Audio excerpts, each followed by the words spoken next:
Devant cette ancienne maison abandonnée transformée en clinique de fortune, des femmes attendent d'être prises en charge. Dans la zone rurale de Njabaoun en Sierra Leone, le Méristop International propose des services de planning familial gratuits aux personnes vivant dans des zones difficiles d'accès.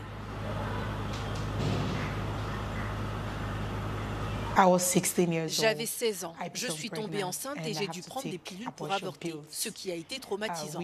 Je l'ai fait une fois, cela n'a pas marché. Je l'ai fait une deuxième fois et là, ça a fonctionné. Cette expérience m'a incité à concentrer mon éducation et mon militantisme sur les questions de santé sexuelle et reproductive. J'en ai été victime et je ne veux pas que d'autres filles subissent cela.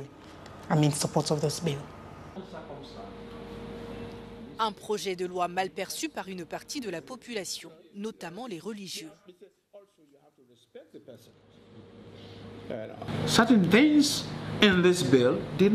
Certains éléments de ce projet de loi ne vont pas dans le sens de nos valeurs religieuses et de nos sensibilités.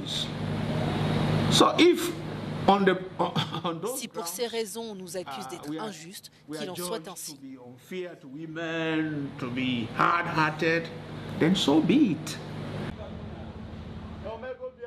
Pour le gouvernement, ce projet de loi est pourtant une réponse nécessaire face au nombre élevé de décès chez les femmes enceintes, en particulier à la suite d'avortements ratés.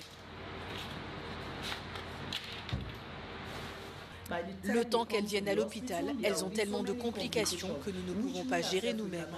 Et certaines d'entre elles ne viennent même pas à l'hôpital. Nous essayons donc de réduire les décès maternels. Mais si la loi sur l'avortement n'est pas légalisée, dès qu'elles voudront interrompre leur grossesse, on ne pourra pas les en empêcher.